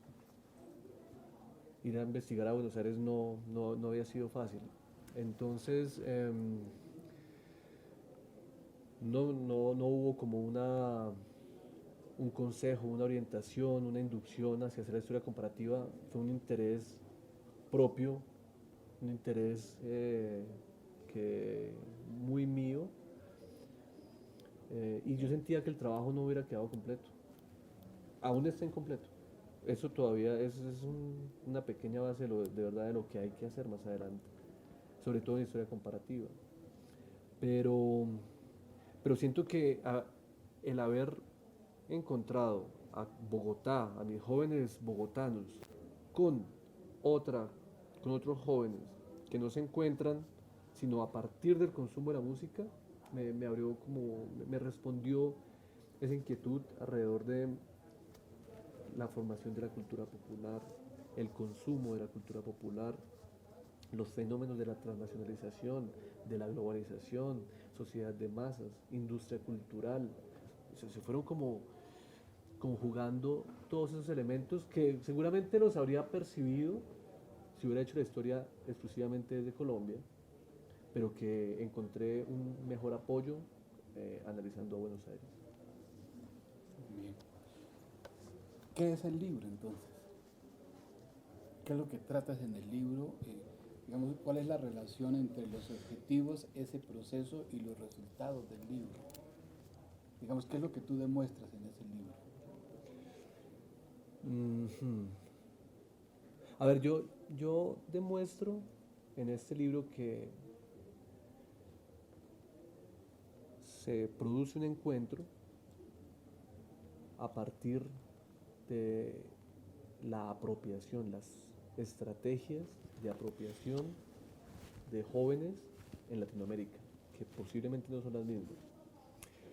A ver, la historia que cuenta este libro y qué es el libro. Para 1966, muy brevemente, ¿no? Para 1966 hay jóvenes en Bogotá y en Buenos Aires, como también los puede haber en Río y en Caracas. Pero a mí me interesaban los jóvenes de Buenos Aires y Bogotá. Aunque tú dices en el libro que son los jóvenes argentinos y los jóvenes colombianos. Claro, ahí seguramente extiendo la categoría más de lo que debería. No debería haber dicho jóvenes, debería haber dicho exclusivamente rockeros.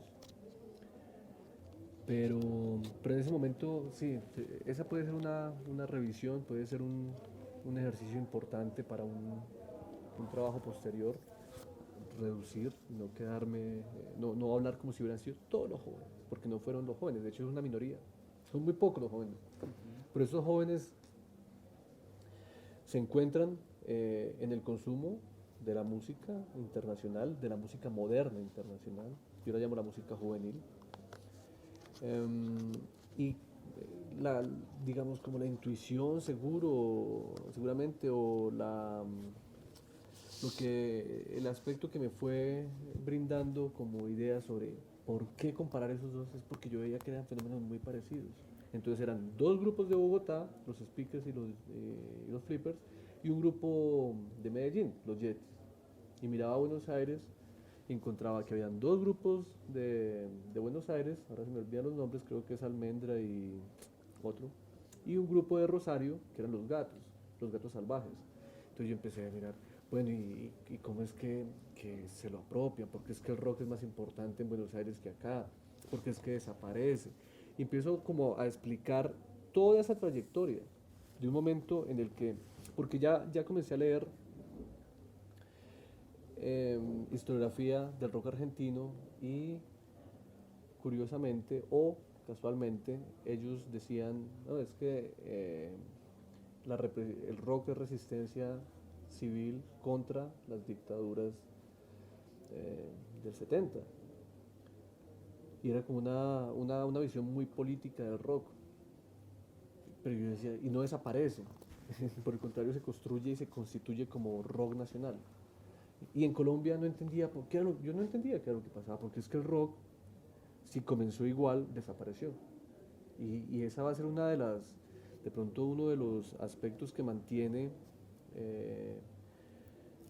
hilado el texto, buscando por qué es que en un lugar se desaparece el rock y en otro lugar se convierte en un fenómeno de identidad nacional. Entonces aparece como o ideas, yo creo que las van a encontrar a lo largo del texto, que es como agotamiento del género, otras propuestas musicales. En Argentina no hubo salsa. Esa puede ser una explicación que va diciendo, bueno, ¿por qué es que las identidades van desapareciendo? No solamente era porque fuéramos un país tropical, porque luego, cuando miro, pero sí es otro asunto, ya para simplemente cuando miro el caso brasilero, ahí también voy a comprobar que hay otros aspectos diferentes a que sea solamente un país tropical y que no se escucha nada más. Entonces yo cuento en ese libro toda esa trayectoria hasta el punto en el cual Argentina se convierte en un eje de identidad para los colombianos. Ya no somos los colombianos mirando solamente a Estados Unidos e Inglaterra, como fue en el 60, sino que los referentes identitarios también son los argentinos. Y su rock. Y desaparece en Colombia. Y ahí trato de dar algunas explicaciones. Yo siento que falta mucho. En esa parte, sobre todo, la década de los 80, falta muchísimo en el texto. De todas maneras, se trata entonces de un libro pionero. Invitamos a los jóvenes historiadores, investigadores sociales a que consulten este libro pionero sobre la música popular, moderna, diríamos, juvenil, entre la comparación entre Colombia y la Argentina. Ahora sí, ¿qué fuiste a hacer entonces a Brasil? A Brasil. Ibas a un postdoctorado, pero a trabajar al mismo tiempo, ¿verdad? Claro. Estaba en esas, entregando el libro, o en el proceso de edición, ya había sido aceptado por la editorial. Me presento a una convocatoria que había abierto el gobierno de Lula, que era el del PNPD, que se llamaba el Plan Nacional de Postdoctorados, que ya por cierto desapareció. Y conté con esa fortuna, conté con esa posibilidad de irme a trabajar como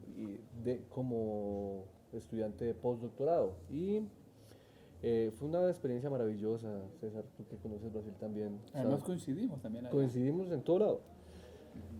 De pronto voy para Rusia ahorita. Y estando allí, bueno, primero abro un campo nuevo de investigación que no lo tenía y que creo que también me ha dado una posibilidad, me está abriendo muchas ideas sobre lo que quiero hacer en adelante. No sé si vuelva al rock, pero ya veremos. Y todo eso debido a la geografía, ¿no? Porque ya comienzo una disciplina diferente.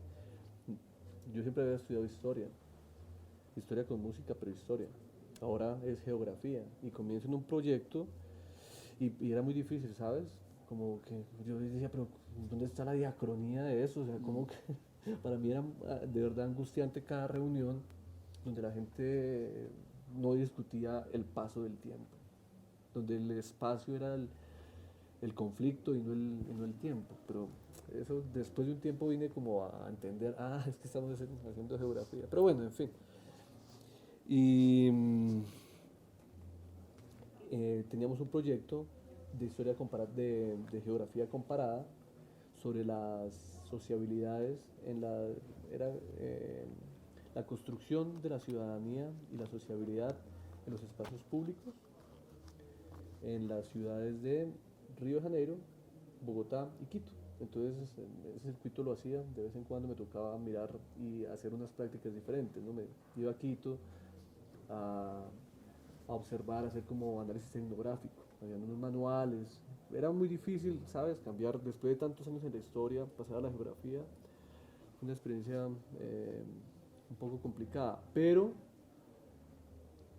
después de que hicimos ese primer proyecto, entramos a otro proyecto donde han salido un par de textos que van a ser publicados sobre la sociabilidad en el estado de Río de Janeiro, que también es un poco comparar las interacciones entre los individuos en espacios públicos, y de hecho por ahí hay unas propuestas que se van a sacar más adelante. Pero estando también en esa discusión, a mí me surgió una duda que todavía no la hemos resuelto. La propuse y estaba en esas cuando me presento al concurso, ¿no? Y era el asunto de la sociabilidad histórica. Como te digo, yo sentía que en esas discusiones el espacio, pues obviamente era lo importante, pero yo veía que a ellos no les importaba lo que pasaba con el tiempo, con la historia. Sí les gustaba la historia, no que no la entendieran o que no les importara, pero no era un elemento conductor.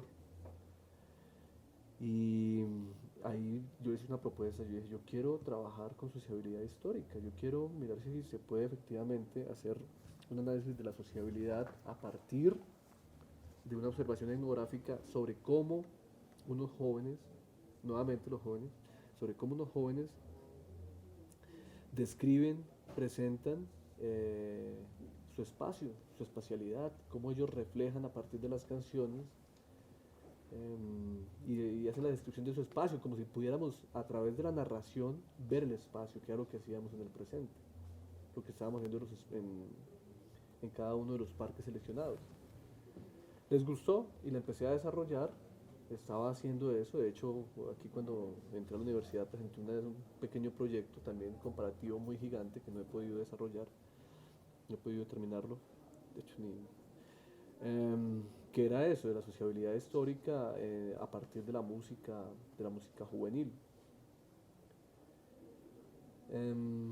Y estoy en ese proyecto, lo he comenzado y justamente en el 2013, o sea, yo llevaba un año y poquito, un año y unos meses en el postdoctorado, que lo podía extender hasta 5 años, pero cuando abrieron el concurso aquí en la Nacional, el concurso del 2013, yo había llegado en el 2012. Ese concurso se demoró un año, digamos el proceso regular fue un año, comenzó en agosto, creo que terminó en agosto, pero éramos 2 candidatos, quedamos al final 2 candidatos para la Plaza de Historia Contemporánea.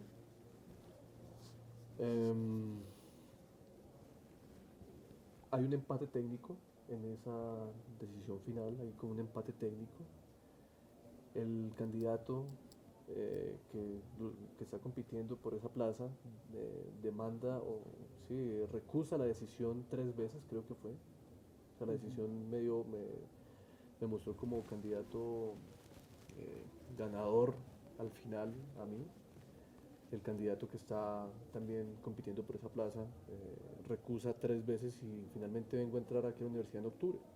Cuando ya ha comenzado semestre, tengo que hacer 2 cursos muy rápido, me toca, pues ya los había pensado, de hecho ya había dictado Geohistoria en la Federal de Río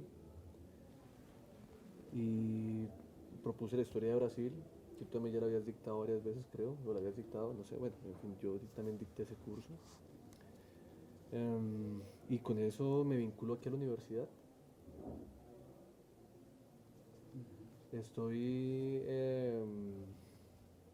He dictado. ¿Quieres hacer una pregunta? Sí, profesor. En ese trasegar por Brasil y luego su llegada a la Universidad Nacional, quisiera saber cómo analiza usted las metodologías de investigación que se dan en Brasil, en la enseñanza académica, y cómo la ve acá en Colombia. ¿Qué diferencias encontró? Ya, muy bien. De hecho, yo llegué muy animado a hacer cosas que no he podido hacer, sí es cierto. Pero no es cuestión de modelos educativos, sino unas cuestiones muy sencillas como donde no hay capital, donde no hay plata, no se puede investigar. Y yo conté con la fortuna de estar en Brasil cuando había mucha plata. Entonces el grupo de investigación Sigue mío- habiendo plata, lo que pasa es que Pero- Bueno, sí es cierto, pero se desvió. Pero en ese momento el grupo de investigación mío, el de Territorio y Ciudadanía, que era calificación A1 en el CAPES, que era lo más alto, pues recibía mucho apoyo justamente por ser A1. Entonces nosotros nos reuníamos estudiantes de pregrado, maestría, doctorado y yo que era el de postdoctorado, en un grupo, así, en un conjunto heterogéneo con diferentes inquietudes, pero que era una retroalimentación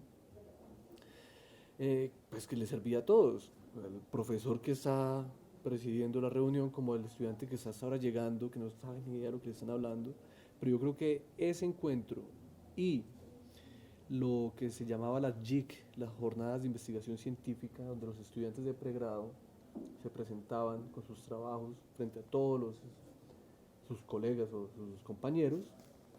Esos elementos yo los extraño mucho aquí, porque aquí, si bien se puede investigar, es mucho con más Complejo. sacrificio. Yo ahí estoy en este momento con un grupo que cree, que es el grupo de los estudios históricos comparativos. Con ese grupo nos estamos reuniendo ya poco a poco, pero por voluntad propia, obviamente. Todavía no tengo un proyecto que presenté para Hermes, ojalá que pase. Y es con este grupo, pero no es eso, es más bien hay mucha disposición. Yo creo que el estudiante colombiano y el estudiante de la Nacional es un estudiante muy dedicado, con muchas capacidades, con ideas muy frescas, muy trabajador, pero el problema es que sí está haciendo falta apoyo Recursos. para la educación pública, ¿no? Es inminente que necesitamos apoyo económico para poder investigar. Cada profesor, por joven que sea, en este caso el joven Hernando Cepeda, es una historia de vida. Fíjense ustedes que es un profesor que está comenzando su carrera como investigador ya adscrito a una universidad y sin embargo tiene una amplia trayectoria, un gran recorrido. Esperamos que esta entrevista les haya gustado, que sirva para comprender cómo se forja un historiador moderno y cuál es el espacio que tiene que recorrer para llegar a donde ha estado Hernando Cepeda.